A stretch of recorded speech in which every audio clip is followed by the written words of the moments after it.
ప్రపంచంలో మనకు తెలియని ఎన్నో అద్భుతాలు ఉన్నాయి. ఒక్కోసారి కొన్ని వింటే ఒళ్ళు పులకరిస్తుంది, రోమాలు నెక్కబొడుచుకుంటాయి. అలాంటిది శివుడి గుడి అయితే అది మహాద్భుతమే. అలాంటిదే ఈ అద్భుత శివలింగం. అరేబియా సముద్రంలో ఉందంటే నమ్మగలమా? నమ్మి తీరాల్సిందే. కానీ ఆ గుడిలోకి వెళ్ళటం అనేది సాహసయాత్రే అవుతుంది.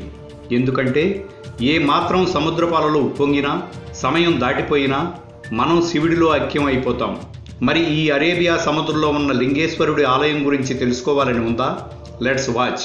గుజరాత్ అహ్మదాబాద్కి దగ్గరలో బాలానగర్ సమీపంలో ఉన్న అరేబియా సముద్రపు ఒడ్డున ఈ ఆలయం మనకు కనిపిస్తుంది. కులియాక్ అనే గ్రామం ద్వారా వెళ్ళి ఈ ఆలయాన్ని దర్శించుకోవాలి. సముద్రంలో సుమారు 2 కిలోమీటర్ల లోపలికి ఈ ఆలయం నిర్మితమై ఉంది. సముద్రపాలలో తగ్గుముఖం పట్టే మధ్యాహ్నం వేళలోనే మనం ఈ ఆలయాన్ని దర్శించుకోవాలి. ఇక్కడ 5 లింగాలు ఉంటాయి. ఇక్కడ శివుడికి నిత్యం అభిషేకం జరుగుతూనే ఉంటుంది. మధ్యాహ్నం 2 గంటలు దాటిన తర్వాత మనం ఈ గుడిలోకి ప్రవేశించవచ్చు. మళ్ళీ సాయంకాలం 8 గంటలు దాటుతున్న సమయంలో తిరిగి వెనక్కి వచ్చేయాలి. లేదంటే మాత్రం ఈ గుడితో పాటు మనం కూడా సముద్రంలో కలిసిపోతాం. కేవలం దూరం నుంచి మనకి ధ్వజస్తంభం మాత్రమే కనిపిస్తుంది.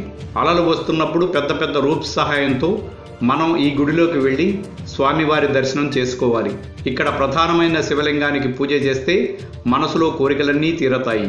ఎందుకంటే ఈ లింగాలను పంచపాండవులు ప్రతిష్ఠించారని స్థల పురాణం చెబుతోంది. ధర్మరాజు ప్రతిష్ఠించిన లింగేశ్వరుని ఇక్కడ భక్తులు అత్యంత శ్రద్ధాభక్తులతో కొలుస్తారు. భీముడు, అర్జునుడు, నకులుడు, సహదేవుడు కూడా ఇక్కడ లింగాలను ప్రతిష్ఠించారు. అందుకే ఇక్కడ మనకి 5 లింగాలు దర్శనమిస్తాయి. ఇక ఈ గుడి పున్నమి రోజున చూసి తీరాల్సిందే. చంద్రుడి కాంతి లింగంపై పడి అద్భుతంగా కనిపిస్తుందని, అది ఖచ్చితంగా చూసి తీరాల్సిందే అని చెప్తారు ఇక్కడ భక్తులు. ఇక్కడ పూజారులు ఎవరూ ఉండరు. కేవలం భక్తులతో పాటే వచ్చి భక్తులతో బయటికి వచ్చేస్తారు. వారితో పాటు మనం వెళ్ళి పూజను ముగించుకొని తిరిగి వచ్చేయాలి. ముఖ్యంగా ఈ గుడికి చిన్నపిల్లలను అనుమతించరు. ఎందుకంటే వారు సముద్రంలో నడవలేరు. కేవలం 10 సంవత్సరాలు దాటితేనే అనుమతిస్తారు.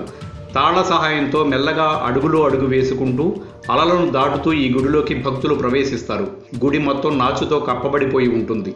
జాగ్రత్తగా అడుగులు వేయకపోతే జారి పడిపోయే ప్రమాదం ఉంది. సముద్రంలో ఇలాంటి ఆలయం ఉండటం నిజంగా భారతదేశంలో అద్భుతమనే చెప్పాలి.